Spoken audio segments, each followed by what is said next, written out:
welcome to another episode of We Are Not Wizards. My name's Richard. I'll be your host for 2018 or 2017 or maybe 2019, but we don't know. But after all, it is your podcast.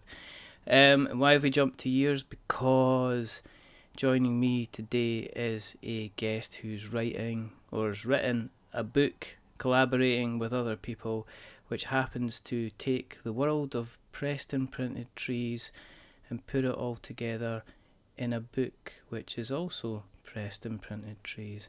It's been kicking around on Kickstarter. This is what we would call a quick start on the Kickstart. The game is the Boardgame book. The gentleman that's putting it together is Owen Duffy. So hello, Owen. Hey, how you doing? I'm very, very good. It's good to kind of speak, because we've been kind of sharing emails back and forward for a couple of weeks, try and get something organised. So this is. We've been trying to make this happen, but you've been moving houses and things, haven't you? Yes. You've been dealing with books. I've been dealing with boxes. So it's one or the other. At present, the campaign's got just under about 2 weeks to go, and you're funded. Yeah, we're fully funded. We hit our target yesterday, which is fantastic. And now it's just a case of trying to get as many people interested as possible, because the more we make from here, then the bigger the print run we can do, the more we can promote the book. Yeah. So yeah, delighted and just keen to keep that momentum going. Cool. Okay. Now, for people that haven't listened to us for the first time, the reason that we do this is quite simply because we don't think there is enough podcasts out there about board games. There's only a couple of us in Scotland, actually. There's ourselves, there's the Unlucky Frog Gaming, and there's also the Giant Brain, who are also known as Brainwaves. And the other reason that we do this is because we like to speak to people who are in the middle of running their campaigns to find out a little bit about themselves as well as the campaign that they're running at the moment. So we're very, very pleased to have Owen come on and join us. So one of the things we like to do is we like to find out a little bit of a history. Sure. About yourself. So we like to have a little bit of a look at the foreword of the past before we look at the main body of the present, and we look at the epilogue of the future.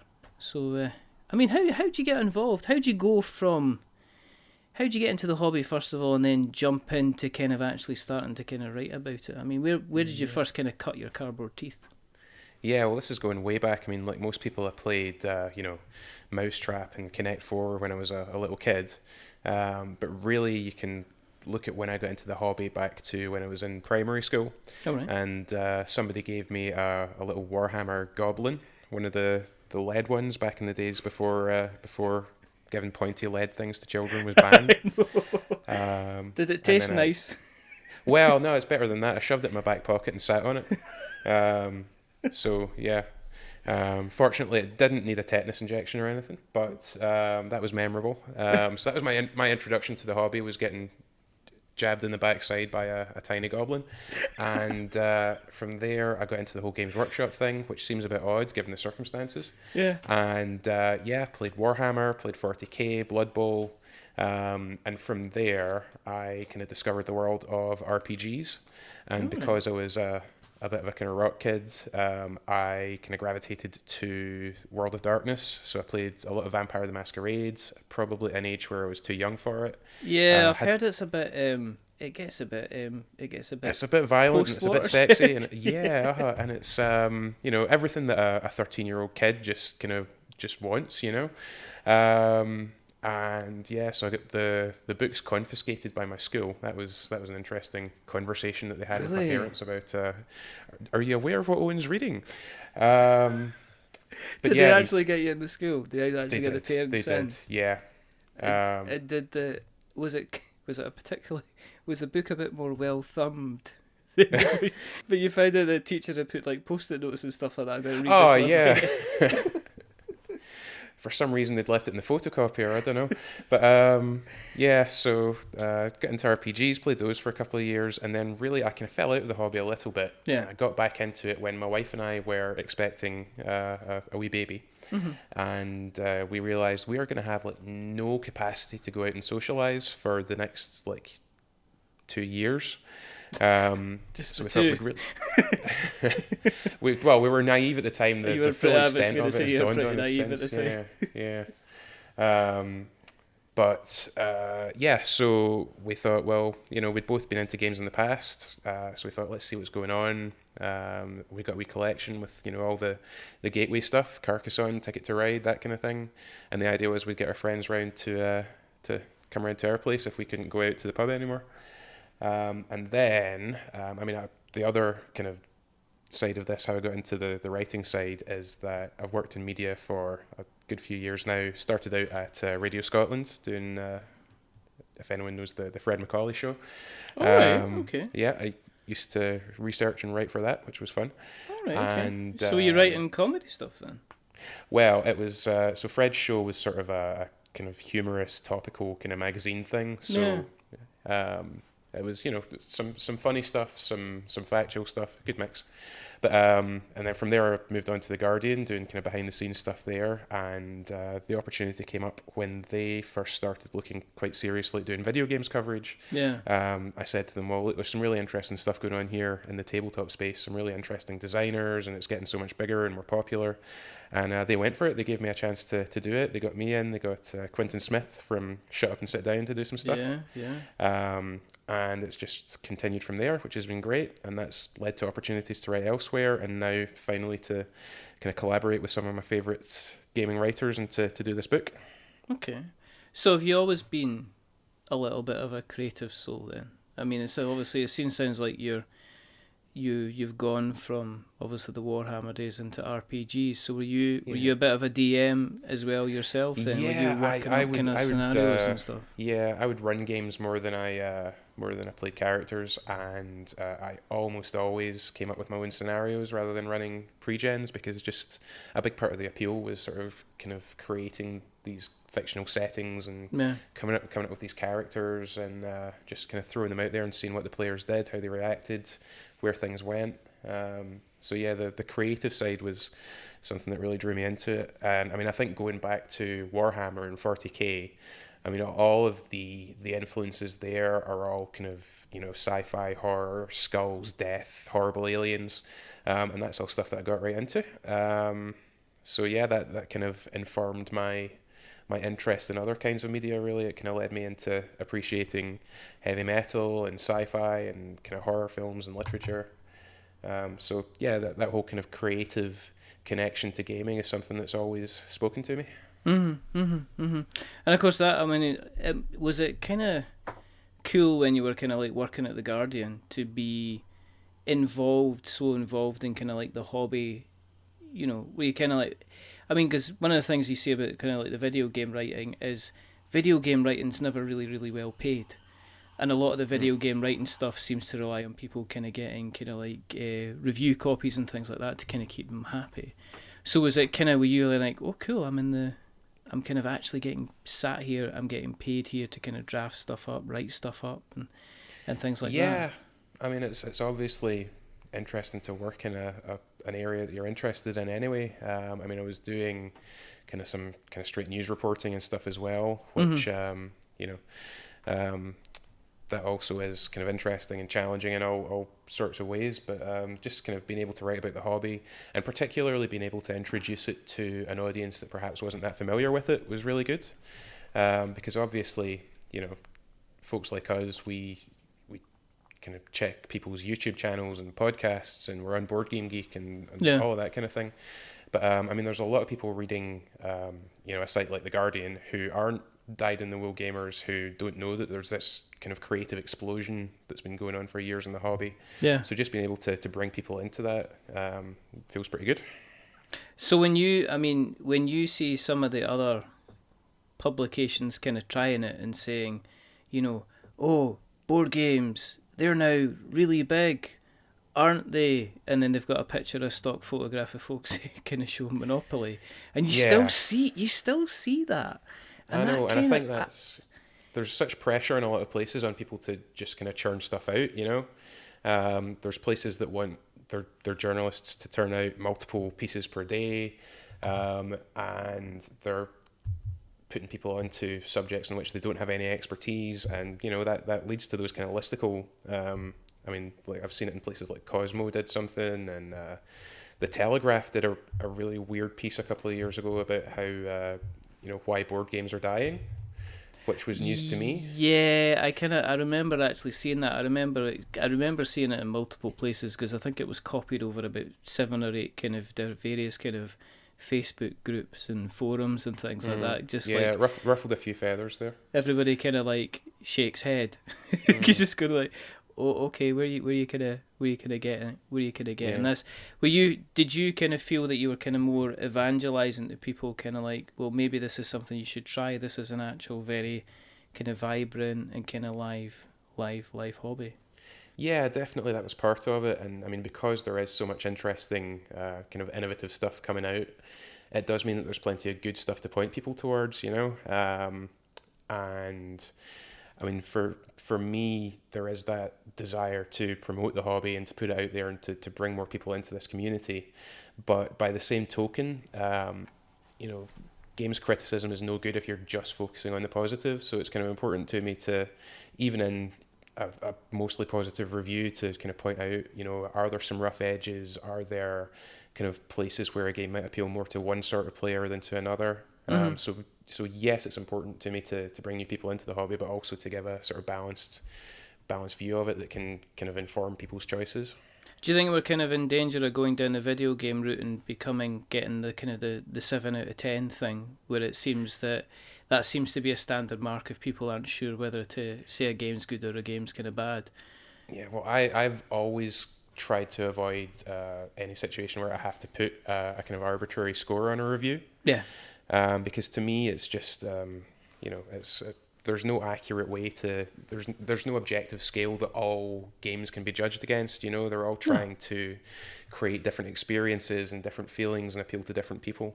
But I mean, I do think there can be a tendency towards both positivity and negativity. I mean, it seems to me in video games more, you have people who go the sort of safe 7 out of 10 route. Yeah. You have people who go the other way and are really snarky about everything. I mean, there's people who I've seen reviewing video games who, if you look at what they're actually saying, they're actually pretty positive about a game, but it's delivered in such a way that it just comes across as they hate it and they're jaded and they're cynical. Yeah. Well, I was talking about this in relation to the industry still kind of finding its feet and still how you can critique things, which is interesting that you spent some time with Quinn's, because they've managed to kind of reach that happy balance where they're able to say this game's really, really good, but also at the same time this box just completely befuddles me as to why it's kind of this way. They kind of mix the kind of the rough with the smooth. Yeah, I must admit, I'm still kind of, I don't understand review scores on board games, because if I'm looking at my boxed up collection kind of behind me, I mean, I've got Isle of Skye there, which is fantastic, and I would, if I was scoring it, I would give it a 9. But I've got Dead of Winter there as well, and if I was scoring that, I'd give it a 9. But I've also got, I've got Escape from Colditz Castle. I would probably score it a 9. But the thing is, I could put those 3 different games in front of 3 different people, and they would all walk away and say, actually, guess what? Kind of hidden traitor mechanics are not my bag. I don't like resource management. I don't like that kind of thing, which is kind of interesting. Do you? I mean, what do you prefer? Do you prefer when you've been writing about the hobby? Do you prefer writing about the hobby as a whole, or do you prefer kind of doing the review stuff? I mean, what would you prefer to do? Yeah, well, because I write for a couple of different places, I get to do some quite different stuff. I mean, for Tabletop Gaming magazine, for example, I do a monthly feature piece where I interview the designers of kind of interesting or noteworthy or influential games.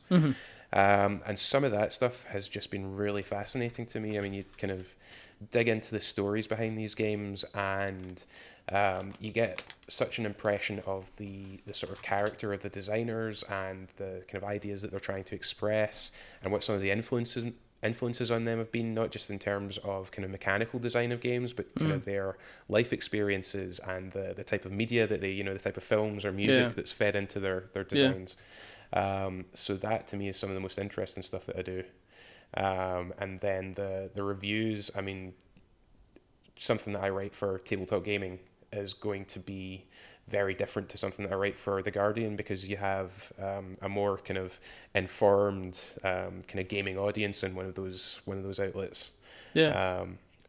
Whereas like with The Guardian, I can't even use some of the sort of jargon and shorthand that is commonplace to folks like us. You know, if I say like worker placement It's a or worker hand placement management, game, and then just yeah, that means you're putting things meeples is it down. a job centre? Yeah, Yeah, exactly. is it like, Meeples. Meeples are little wooden kind of counters that you put on spaces. Spaces are places where you can go on down the rabbit hole forever. Yeah. And I mean, something that I try to do kind of wherever I'm writing is try not to lean too heavily on the mechanical descriptions. Because to me, the kind of experience of a game, the way that you feel when you're playing it, the sort of interactions that you have with your friends, that's the more interesting part. That's the bit that kind of draws me to the table and makes me curious whenever I get a new game and I want to try it out. Do you think the kind of the spaces evolving that we should try and move away from these kind of general views like a worker placement? And it has obviously it has its place as a general thing, but do you think it's too easy to kind of people are looking for labels in order to quantify making kind of like a buying decision, and sometimes they can miss an entire fantastic game just because it's got a label, say like worker placement? Yeah, I mean, I see what you're saying. Like, one thing that a discussion I had with someone recently was the term "dudes on a map." Yes. Well, what does that mean? It means there's dudes and they're on a map, but what does it tell you beyond that? You know? Yeah, I mean, to me, Cry Havoc is dudes on a map. Yeah. Hero Quest is kind of dudes in a dungeon place. It's kind of where do you start? How do you define that? How do you say exactly what you're talking about? I mean, I know what you mean. You're probably talking things like Rising Sun and things like that, But is it then going into things like, Conan the Barbarian? Are we talking about potentially Yamatai? Are we talking about Bunny Kingdom? Are we talking area control type of thing? But I mean, I guess, is that something that you're conscious about when you're writing and reviewing games, especially if it's maybe something that's kind of crossing between two different genres? Yeah, I mean, I'm sure, if people look up the stuff that I've written, they'll find plenty of times that I've failed and I've slipped into some of this terminology. But, to me, that sort of mechanical description, I mean, this kind of shorthand that we have as gamers kind of has its place, because, if I'm posting on a forum post on Boardgame Geek, then everyone who's reading that is going to know what everyone's talking about. That's fine. But if you're trying to kind of present something from a more, just taking a step back, and rather than analyzing it mechanically, rather than looking at like all of the individual pieces, you're looking at the game as a whole and kind of what it presents to players. I think that taking a step back and just trying to take a wider view and not get into these individual little mechanical bits can be valuable. I mean, on the other hand, like, if I'm writing a review, I will try to have like maybe 1.5 paragraphs of mechanical description tops, and I'll try to zoom in on clever little bits of a design. But I mean, some stuff that I read or some stuff that I watch on YouTube just literally runs through the rulebook. Oh my goodness, yeah, I've had this discussion. I mean, I wrote a piece about it was a Kickstarter preview, and I thought, do you know what? I'm going to read 10 of these, and they're all going to be about the fact that it's going to be, here's the mechanics, this is how you play. So I turned it on its head and spent 800 words complaining about the fact the game was called Seals of Cthulhu but didn't have any seals in it. But, because the way I look at it, well, if somebody reads it and then they click on the Kickstarter link, is that kind of doing the same job as if somebody reads like a Kickstarter preview? But I know where you're coming from. I mean, do you think that's where we kind of need to be potentially moving to, is kind of moving away from, you might as well say, here's the rule book, read through that, and then I'll tell you what I think of it in the last sentence at the end. Yeah, and I mean, don't get me wrong, there's definitely a place for rules run-throughs, but to me that's not really a review. And I think that if you want to draw a bigger audience to the hobby, to games criticism, then you need to kind of find what appeals to people, and what appeals to people about any kind of media, any kind of art, is, themes, characters, feelings, emotions, expression. And I think these are the things that I certainly prefer to focus on. It's what I prefer as a reader, it's what I prefer as a viewer, it's what I prefer to write about. Yeah, so I mean, going into, because I always do this, I always talk to people for like 20 minutes about something completely random before we actually talk about the reason that they should Yeah. appear on the show in the first place. I mean, is this you kind of moving into, are you going to continue with the writing as it is? I mean, I'll take it that's the kind of the thing that puts kind of like food on the table and keeps a kind of a roof over the house. I mean, what kind of made you think, actually, let's do something else. Let's kind of, I want to do something different. I want to put the book together, because when there was two things when I saw the book. I went, oh, it's a book about board games. And then I went, I don't think I've seen a book about board games, or I've not seen that many books about board games. Yeah, well, the sort of idea behind it came when I was in the Waterstones, which is the big kind of chain bookstore in the UK in Glasgow. And they have a really big game section in there. They've got a board game section that's actually bigger than some game stores that I've been in. And, there were these people who were kind of picking up Carcassonne, Ticket to Ride, Pandemic, and just kind of looking at the back of the box and trying to figure out what these things were. And I thought, well, wouldn't it be cool if there was a book, in this bookshop, sitting right next to those games on the shelf, that just not only kind of explains what those games are, but kind of gives a bit more information on the hobby and some of the other stuff that's out there. I was thinking, wouldn't it be good to have a sort of guide for people to kind of get them into the hobby, to explain what these games are, what else is out there, and kind of take them through some of the options and introduce all of the cool stuff that's been coming out.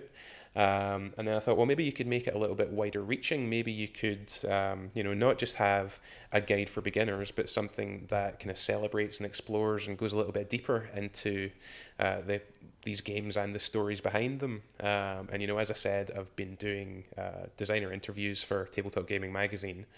So I thought, maybe we could include the designers and sort of really kind of put a bit of a spotlight on them and really celebrate their work and their creativity. And to me, it's kind of like if you've ever read a music magazine and found a really interesting interview with one of your favorite bands, or you've ever watched a DVD, one of your favorite DVDs with the director's commentary. It's not just interesting in and of itself, but to me, it sort of deepens my appreciation of the games. Because I was thinking of the design works that you get from FromSoft for the Dark Souls games.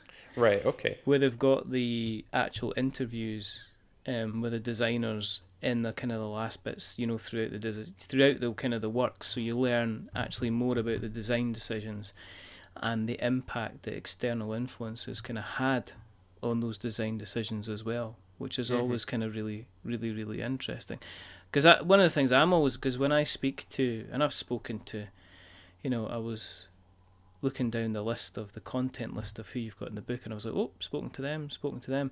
But it's amazing how the individual designer's kind of life and the way it's kind of panned out can affect the type of games that they go on to kind of create, or give their first insight, as well, along as the type of games that they played, the type of games they had access to, what they were playing when they were kids, from the very, very beginning. I remember speaking to like Brad Talton, who says, well, actually, I was making card games when I was like 8 or 9 years old, and it's like why he's continued to kind of make stuff kind of go on, which is always kind of really, really cool. And as I say, when I was looking at your book, I don't think I've seen anything like that before. Yeah, I mean, one of the great things about this hobby and this industry is that a lot of the really kind of high up people in it are quite accessible and quite willing to speak to people. You don't have to wade through kind of PRs and company representatives to get to them first. So yeah, being able to speak to Matt Leacock or Reiner Knizia or Rob Davio or Eric Lang or kind of any of these people who make some of the most acclaimed games in the hobby is great. And I mean, some of the stories that you do end up getting, like those influences. Like I was speaking to Don Eskridge, the guy who did The Resistance. and we got into this really interesting discussion about his background in improv theatre. Oh, right, okay. So the whole idea of the resistance and these kind of hidden, hidden agendas, hidden identities, came from the sort of interactions that had come up between characters in his kind of comedy improv groups, which I just thought was amazing. That's like, having played the Resistance and played games like it, it's not something that would ever have occurred to me that was the genesis of it, you know? Yeah. And it's little tidbits like that that really just kind of just really appealed to me, that really just hooked me. I mean, was there guys that was the ones that when you were speaking to them, kind of like surprised you, or kind of you were like, oh, okay, I didn't realize it was like this, or were you kind of aware of a lot of their background stories as it was?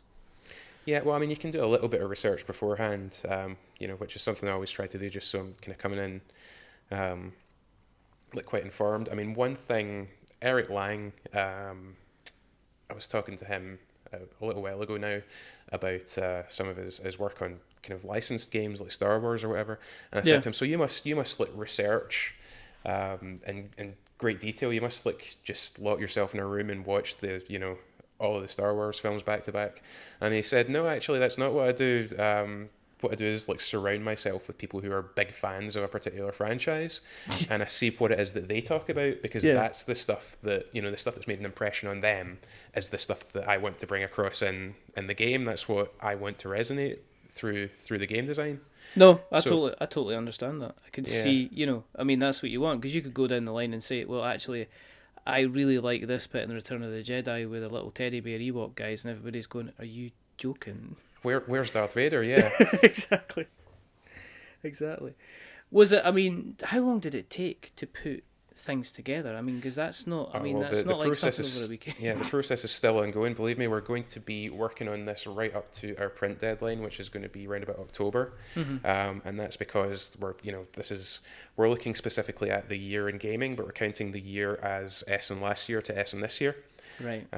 Just because that's how the release schedule goes in the industry, really. And I mean, we've done some of the critiques and some of the interviews already, but we don't want to put an arbitrary line on it and say, right, that's it, because we know that between now and our publication date, there are going to be a lot more really good, really interesting games.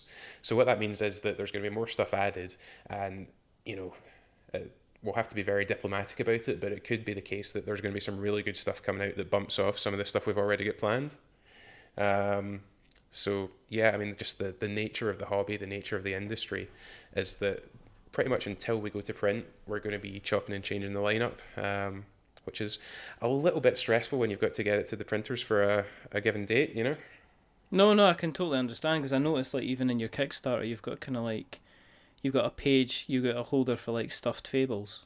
Mm-hmm. Now, if I didn't have stuffed fables in there, I'd probably have Mice and Mystics in there instead. So I'm wondering, you've got stuffed fables, has Mice and Mystics been kind of put to one side? Because I believe it's Jerry Jerry Hawthorne. It is, yes. Both of them. The same designer, and that piece was actually written by my colleague Matt Thrower, and he loved it. He thought that, I think he was a fan of Mice and Mystics previously, as far as I know, but he played it with his kids, and he found that to be just such an interesting experience, because that game is almost designed, it's specifically designed for adults to play with their kids, and to be this sort of, not just even a sort of GM figure, but a sort of storytelling guide to kind of discuss the kind of moral implications of some of the stuff that happens in the game, and I think that's what really appealed to him. Is there people that, do you still have like a holy grail list of people that you would like to have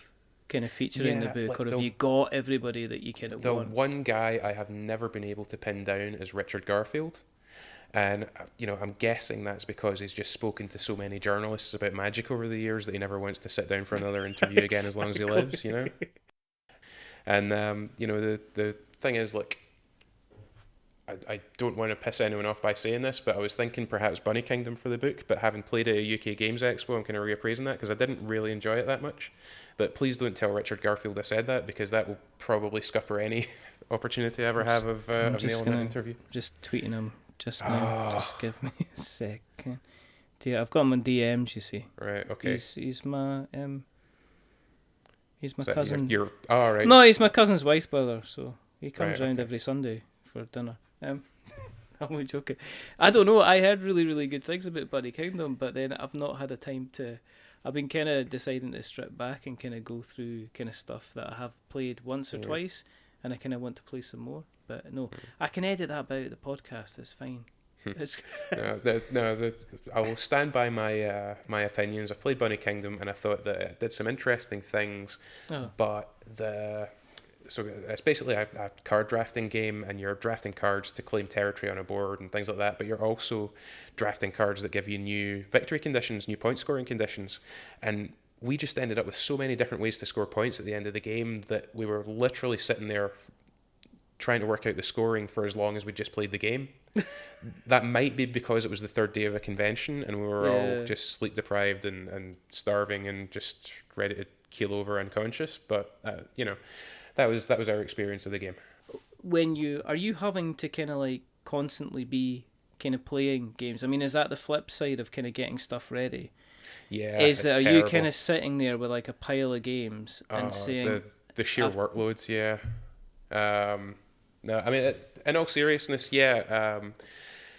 One of the things about doing this for a job is that you're taking something that is your hobby and you're making it a source of pressure. If you're suddenly applying kind of deadlines and, people have got expectations of you and things like that. You've got situations where, you've got the game that you really want to play, but it just sits for, a month or 6 weeks yeah, taunting you while you play all the stuff that you've got to write about. yeah, And I know that sounds like a completely invalid complaint to make because, ultimately I'm playing games, I'm doing something that I'm interested in. But, for me, games have been such a kind of safety valve and a stress reliever over the years. And sometimes when they do become a source of stress, a source of pressure, that can kind of have implications. no, I totally see where you're coming from. I mean, I've reviewed video games myself. I've been down the situation where I've stayed up until goodness knows what time to try and get a game finished to play a deadline. I mean, I completely understand, but same with board games as well, because board games, they're so subjective Mm. in that you can be in the situation where if you have had a bad day and you're really not into it, you're not clicking with it, you're sitting with the wrong people who aren't having the best day ever. It happened to me with Dinosaur Island when we first Right. played Dinosaur Island when it kind of arrived, and everybody was sitting around the table, and it was obviously we almost lost a couple of people straight away because there was certain rules that we needed to go back and double check, and that always kind of put stuff in, but we weren't kind of in the mood to do it. But the next time I played it with the kids, and we rattled through it, and we had a really, really good kind of time. So that I can see that. What kind of games? I mean, what's on the kind of I'd really like to play list just now? Not ones that you want to buy, but ones that you've got sitting there that you say, "Well, I really want to crack open the cellophane and get punching and get playing." I still haven't had a chance to try Rising Sun, and I really enjoyed Blood Rage, so I'm kind of keen to see how some of the ideas there are developed. Let me just look at my pile of shame. What have I got? Everything's all over the room as well because I'm doing photography, so I've got various components scattered everywhere. Oh my goodness. Well, I've got the Chameleon, which looks kind of intriguing, and another kind of hidden information game, Decrypto. Which I've read the rulebook for that. It looks interesting. It's you're going over multiple rounds trying to kind of guess code words on your opponent's side, and over each round you kind of gradually introduce or kind of decipher more information, and I love a lot of those kind of quite kind of sociable, quite brainy, quite kind of linguistically interesting games. And then, I mean, the other thing that I don't really get time for these days is kind of getting back to some RPGs. And I know there's like the new edition of Vampire the Masquerade coming out this year, which my inner kind of teeny goth really wants to give a shot and see what they've done with it. And I'm actually sitting just now with Tales from the Loop. Oh yeah. Which is a sort of weird kind of Spielbergian kind of RPG about kids in Sweden living near what's basically like the Large Hadron Collider, and it makes all these weird kind of interdimensional robots and kind of technologies and creatures and things appear in their small island community. And I'd just love to give that a shot because it's something so different from the kind of stereotypical dungeon crawler. So yeah, that's the kind of stuff that I would like to get around to playing, and you know, hopefully one day when board games are the respected art form and the kind of highly lucrative field of journalism that they deserve to be, then I'll be able to take some time to do that. I mean, are you at the moment, if you're taking time off work, you're actually using time to play board games that you want to play, as opposed to playing board games that you kind of have to play? Pretty much, yeah. Which it's just as well my wife's a gamer as well, really, because, you know, I think it would be too much for 99% of spouses. Yeah. Well, I mean, certainly, I know that situation. I mean, my wife doesn't play board games. Not without trying, but you know, it's just one of these things that it's just something that's never kind of really kind of happened. Well, well done for accepting that, you know. I there's a point where you kind of keep on just saying, well, what about this? What about that? What about this? And then you're trying to explain, like, say, like, if we're going back to worker placement, trying to explain what worker placement is, and it's kind of like, well, that sounds a bit rubbish. And it's like, yes, it does. Technically, it does. But let's play viticulture, and I'm pretty sure I'll kind of change your mind. But you know, it's never kind of going to go as far as this. So what we're saying is, if I am the caring man that I am, that if I get her the board game book for Christmas, that it's a tool of coercion. Yeah. I was thinking more as an informative guide to help her gently introduce her into the hobby. I was thinking of play the game. You know that episode of The Simpsons where it's Marge's birthday and she gets a bowling ball that says Homer on it? Yes. I think you might be doing something a little bit similar there, to be perfectly honest. But yeah, it's like going out and buying everything in the Studio Ghibli collection and say, "But honey, you like anime? Do I?" You like Spirited Away? Did I? Did I fall asleep? Yes. But you like it anyway.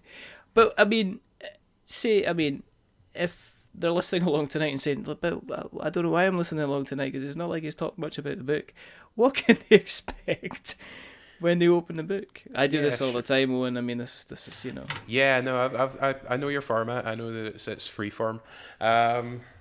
But yeah, so in terms of the actual plugging of the book, this is going to be about a 250 odd page hardback. It's going to have insightful reviews of about 100 of what we reckon are the best games of the year in different categories, and it's going to cover everything from kind of family games and kids games right through to kind of medium weight kind of Euros right through to your big kind of Twilight Imperium size kind of epic strategy challenges. We're also, you know, as I was talking about, we're going to have these designer interviews. Our goal is to interview every designer that has a game featured in the book. And there's, you know, we've already done some really interesting ones. One of my favorites so far has been with Jacob Jaskov, who's the creator of Fog of Love. Which really impressed me. And then finally, it's all tied together with some really nice studio photography of all the games, showing off the components and the artwork, because the sort of visual appeal of these games and the tactile appeal, to me, is one of the really great kind of draws. It's what kind of grabs people's attention in the first place, you know. And I took a college course in photography before I kind of started this project, so it's great to sort of combine those interests. So what's the door price? How'd you get in? Yeah, How much is it going to cost to get? If you're one of the sensible, intelligent, attractive people who backs us on Kickstarter, then it's going to cost you £20. Just other sensible, attractive people do exist. Terms and conditions available on request. But if you back us on Kickstarter, it's going to be £20, and that gets you a copy of the book. It gets you a PDF, an EPUB, and it also gets your name in the acknowledgement section, which I think is pretty cool. And that's also £3 off the retail price, because if you get it in the shop, it's going to skin you 23. What, I mean, okay, just as a quick aside, what are you doing in terms of distribution then? I mean, this isn't like, I mean, obviously this is a slightly different bag of cats to your kind of your board games, but are you still kind of like approaching, you mentioned Waterstones. Yeah, so well, let me tell you, if you like kind of heavy, complex resource management Euro games, then you would love book distribution. We're currently, so we've got retail distribution to game stores through a large distributor who I don't know if I can actually mention them yet. But if I say a large UK distributor, then I'm sure about like 75% of your audience will probably realise who that is. Okay.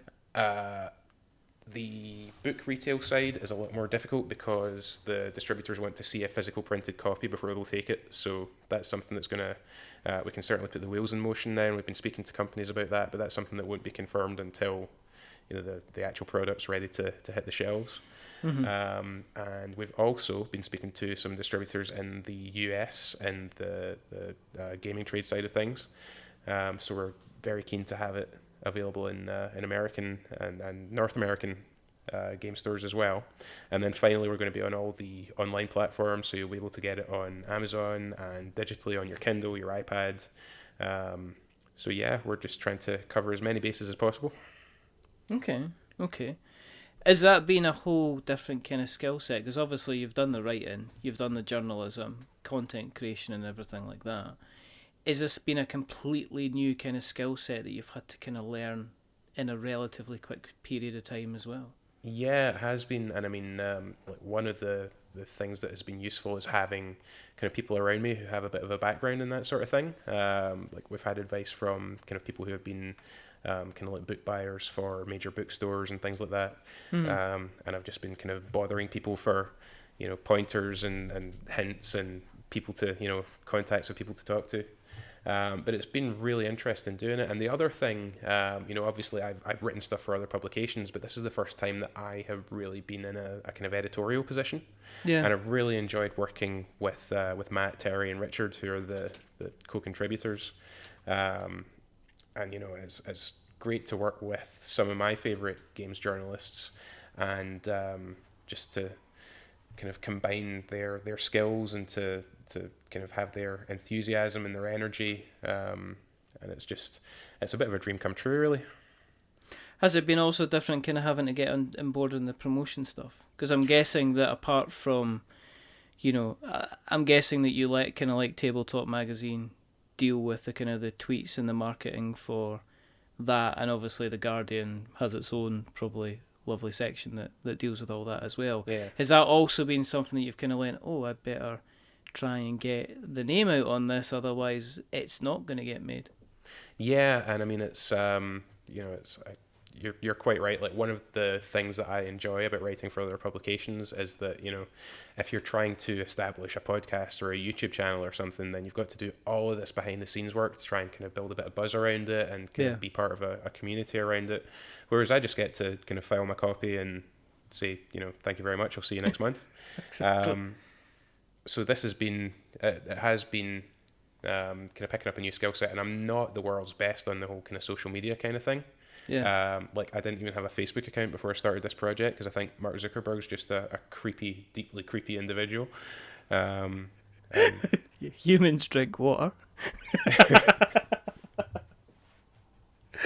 Yeah. Like the stories about like do you remember he said he was only going to eat animals he'd killed himself?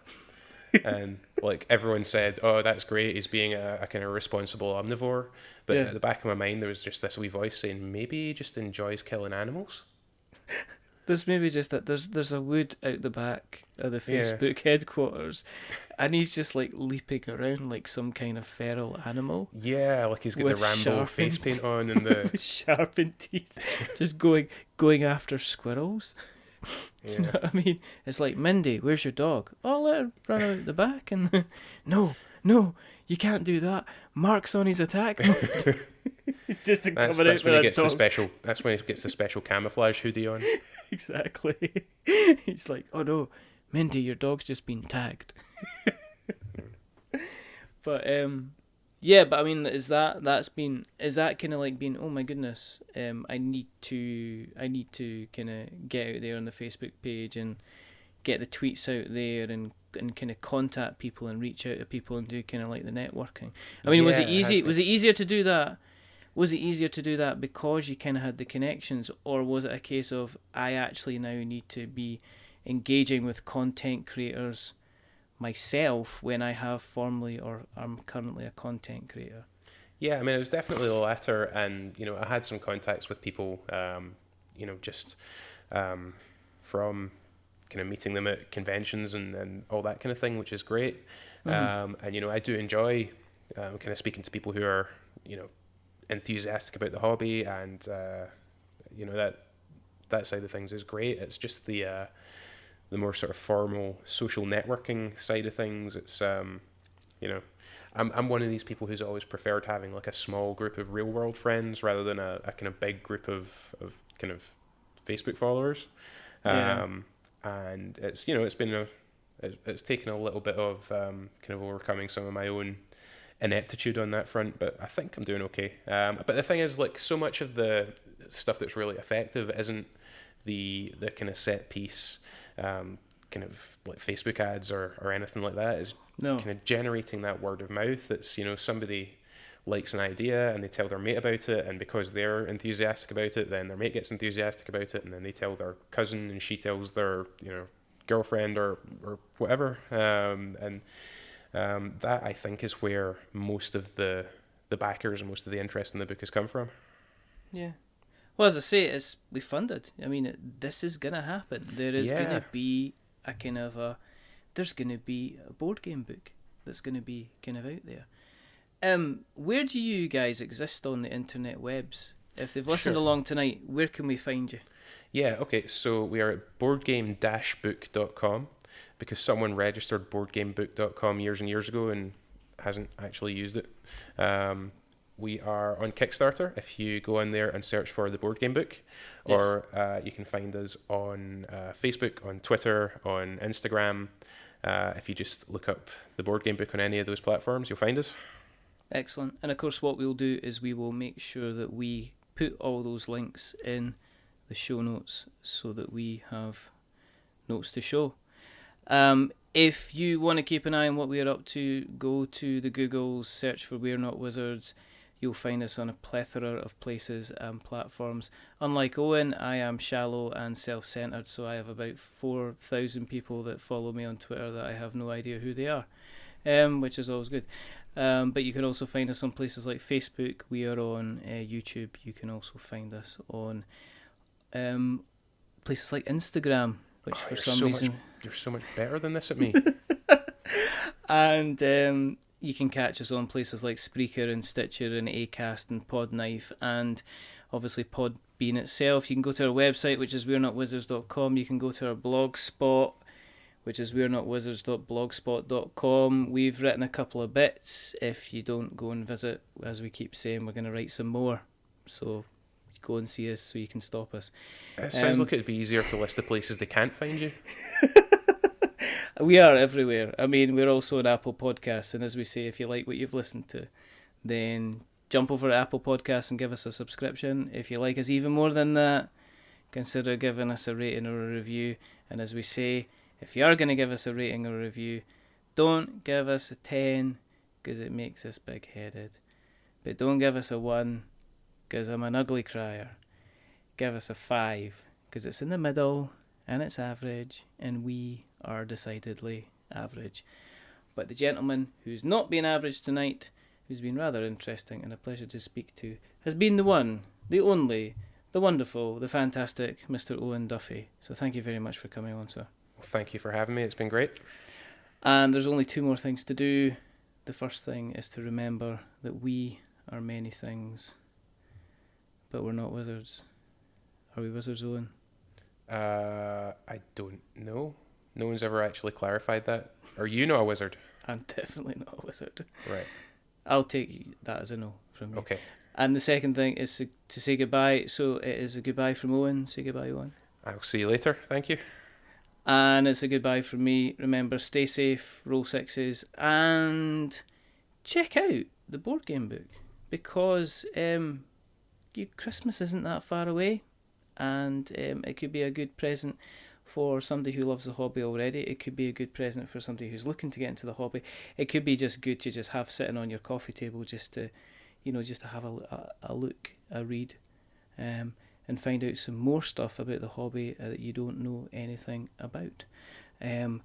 But until the next time, goodbye.